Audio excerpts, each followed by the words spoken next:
Hello guys, welcome back to Guru Nanak Commerce Academy. Today we are going to start the series of macroeconomics class plus 2 and we will start from chapter first which name is national income. तो national income क्या है बच्चों? First of all I will request you कि अगर आपने मेरे channel को subscribe नहीं किया तो प्लीज़ चैनल को सब्सक्राइब कर लें ताकि मेरी हर वीडियो के नोटिफिकेशन आपको टाइम टू टाइम मिलते रहें.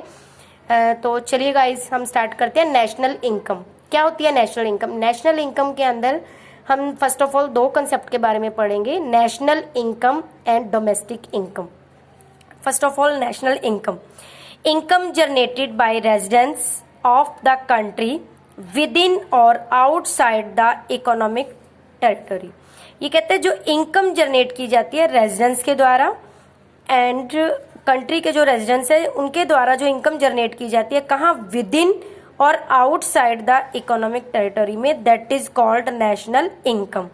अब बात करते हैं हम डोमेस्टिक इनकम की. Income generated within economic territory by residents और बाय नॉन रेजिडेंट्स, यानी कि जो इनकम जनरेट की जाती है विद इन इकोनॉमिक टेरिटरी में, किसके द्वारा? बाय रेजिडेंट्स के द्वारा या नॉन रेजिडेंट्स के द्वारा, उस that is called domestic income. इन दोनों डेफिनेशन में बच्चों एक जो यहाँ देखिए मोस्ट इंपॉर्टेंट वर्ड है रेजिडेंट्स और यहाँ जो मोस्ट इंपॉर्टेंट है इकोनॉमिक टेरिटरी. अब यहाँ रेजिडेंट्स का मतलब देखिए, ये कहता है कि जो नेशनल इनकम में जो इनकम जनरेट होती है रेजिडेंट्स के द्वारा, कहाँ? चाहे तो विद इन इकोनॉमिक टेरिटरी हो या आउटसाइड हो, और ये इनकम जो जनरेट की जाती है रेजिडेंट्स के द्वारा भी और नॉन रेजिडेंट्स दोनों के द्वारा जो इनकम जनरेट की जाती है, पर कहाँ? Only with in economic territory में. वहां तो विद इन और आउटसाइड दोनों आता है और यहाँ विद इन आता है ओनली, और वहां केवल रेजिडेंस आता है और यहाँ रेजिडेंस के साथ साथ नॉन रेजिडेंस आता है. अब रेजिडेंस का मतलब समझाती हूँ मैं. रेजिडेंस मतलब पर्सन्स. पर्सन्स के अंदर दो टाइप के पर्सन इंक्लूड है, natural person and artificial person. Natural person which include human being, for example we, जो मतलब नेचुरल जो के अंदर जो नेचुरल पर्सन के अंदर ह्यूमन बीइंग आते हैं जैसे आप और हम हैं, और आर्टिफिशियल पर्सन के अंदर कोई भी बिजनेस ऑर्गेनाइजेशन है, लाइक दैट कंपनी है, that is called artificial person. अब इसको हम क्या कहेंगे कि centre of economic interest lies within economic territory. Economic territory के अंदर जो उनका इकोनॉमिक इंटरेस्ट होता है that is relate to belong to person, मतलब पर्सन्स का जो इकोनॉमिक इंटरेस्ट होता है कहाँ पे? विद इन इकोनॉमिक टेरिटरी के अंदर. इसमें हम देखो कि जो कोई भी बिजनेस ऑर्गेनाइजेशन है वो मतलब कहाँ लोकेटेड है? विद इन इकोनॉमिक टेरिटरी के अंदर लोकेटेड है, एंड साथ में वो क्या परफॉर्म कर रही है? कोई भी बेसिक इकोनॉमिक एक्टिविटीज को परफॉर्म कर रही है, मतलब कुछ ना कुछ वो मैन्युफैक्चरिंग के द्वारा किसी भी प्रकार की बिजनेस ऑर्गेनाइजेशन के द्वारा कुछ अर्न कर रही है और इकोनॉमिक टेरिटरी के अंदर इंक्लूड है, that is belong to persons या रेजिडेंट्स. अब हम बात करते हैं गाइस, इसके मैं कुछ एग्जांपल के द्वारा आपको बताती हूँ. बहुत अच्छे से ये कंसेप्ट आपको क्लियर हो जाएगा कि किस टाइप की इनकम को हम नेशनल इनकम में इंक्लूड कर सकते हैं या किस टाइप की इनकम को हम डोमेस्टिक इनकम में इंक्लूड कर सकते हैं. तो चलिए गाइस देखिए, फर्स्ट है income generated by SBI in USA. अब देखो इनकम जनरेट की जाती है किसके द्वारा? एसबीआई के द्वारा. कहाँ पे? इन यूएसए में. अब देखो यूएसए क्या है बच्चों? यूएसए फॉरेन कंट्री है हमारा, ठीक है, आउटसाइड हो गया, आउटसाइड द इकोनॉमिक टेरिटरी हो गया. बट कौन जनरेट कर रहा है इनकम? एसबीआई. एसबीआई किसकी ब्रांच है? हमारे इंडिया की ब्रांच है. इंडिया के अंदर है बच्चों. ये इंडिया की जो एसबीआई जो है वो कहाँ इनकम जनरेट कर रहा है? यूएसए के अंदर. अब देखिए इसको मैं बताती हूँ कि ये नेशनल इनकम का पार्ट है, ये किसका? अब देखो रेजिडेंट्स के द्वारा इनकम जनरेट हो रही है. रेजिडेंट्स कौन सा है? एसबीआई, ठीक है. कहाँ जनरेट हो रही है? आउटसाइड द इकोनॉमिक टेरिटरी, ठीक है.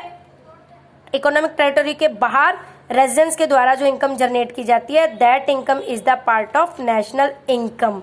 अब वो नेशनल इनकम का पार्ट है बच्चों. अब देखो डोमेस्टिक इनकम है क्या वो? तो देखो बच्चों, इकोनॉमिक टेरिटरी के विद इन इकोनॉमिक टेरिटरी नहीं है. कहाँ वो इनकम को जनरेट कर रहा है? आउटसाइड. है वो इनकम जनरेट रेजिडेंस के द्वारा। रेजिडेंस का पॉइंट तो ठीक है, लेकिन ये कहता है विद इन इकोनॉमिक टेरिटरी हो तभी वो डोमेस्टिक इनकम का पार्ट मानी जाती है, अदरवाइज नहीं। तो इसका मतलब जो एसबीआई के द्वारा इनकम जनरेट हो रही है वो क्या है, ओनली नेशनल इनकम का पार्ट है, डोमेस्टिक इनकम का नहीं है। अब नेक्स्ट एग्जांपल देखो बच्चों, Microsoft earned profit from office in India. Microsoft जो गूगल, फेसबुक वगैरह है, ये हमारी बाहर की कंपनियां हैं, तो ये क्या हो गए, ये नॉन रेजिडेंस हो गई। ये प्रॉफिट अर्न कर रहे हैं फ्रॉम ऑफिस इन इंडिया। इनका ऑफिस कहाँ पे है, इंडिया। अब इंडिया क्या है, economic territory.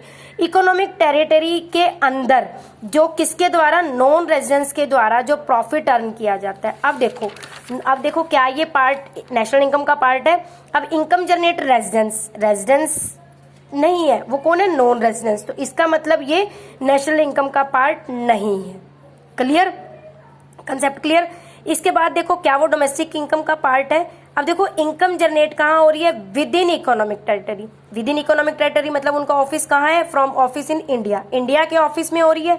Whether by the residence और नॉन रेजिडेंस, और वो क्या है, नॉन रेजिडेंस है। तो नॉन रेजिडेंस के द्वारा इकोनॉमिक टेरिटरी के अंदर जो इनकम जनरेट की जाती है that is called domestic income.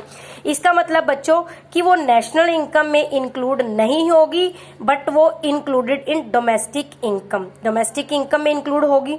Next example देखो बच्चों। अब देखो मैं आपको एक बात बता दूं कि कोई भी इनकम वो ओनली नेशनल इनकम का पार्ट भी हो सकती है या ओनली डोमेस्टिक इनकम का पार्ट भी हो सकती है, लेकिन साथ ही साथ कोई भी इनकम वो national income as well as domestic income दोनों का ही जो पार्ट हो सकती है।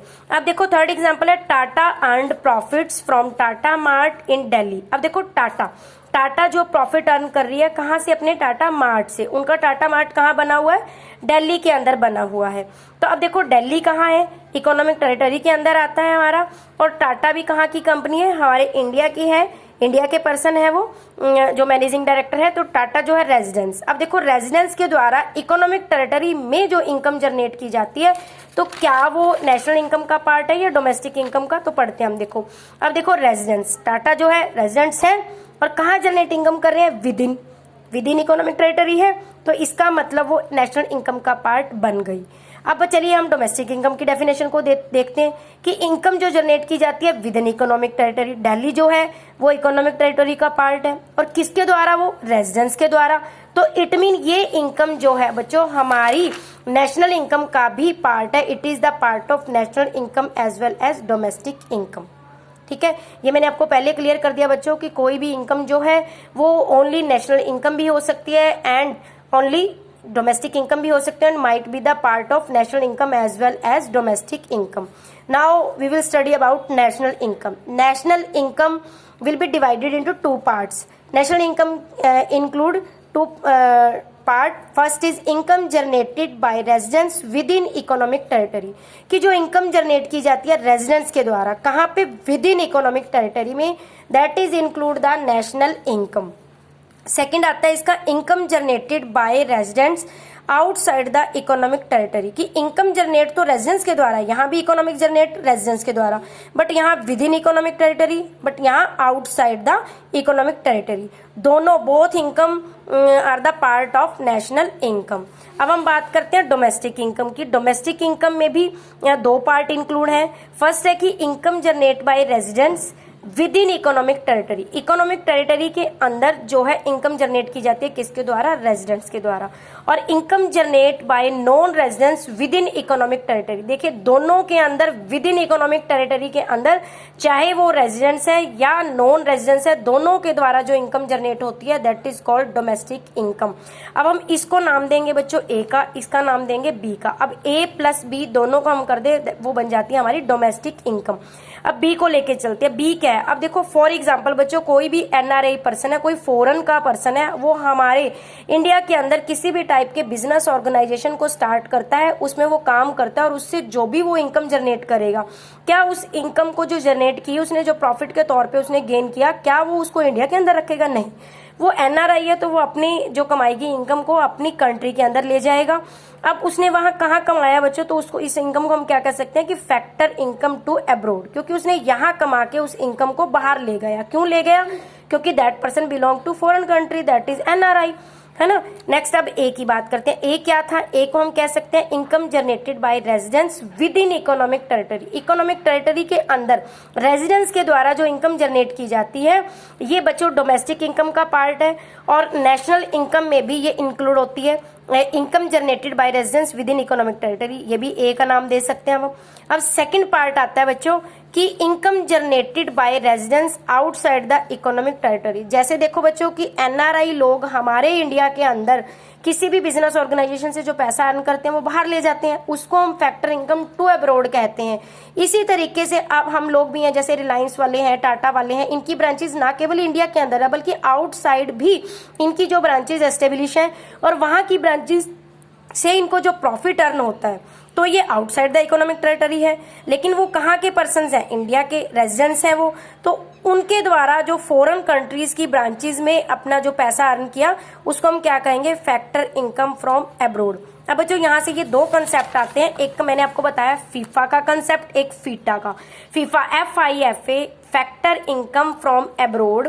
फैक्टर इनकम फ्रॉम अब्रोड, जो हम अब्रोड से रेजिडेंट्स ने जो इनकम को अर्न किया तो वो इनकम जो है किसका पार्ट होती है बच्चों? उसको हम नेशनल इनकम में इंक्लूड करते हैं, क्योंकि वो इनकम जो है जनरेटेड बाय रेजिडेंट्स है, बट कहाँ जनरेट की उन्होंने इनकम को? फॉरेन कंट्री में।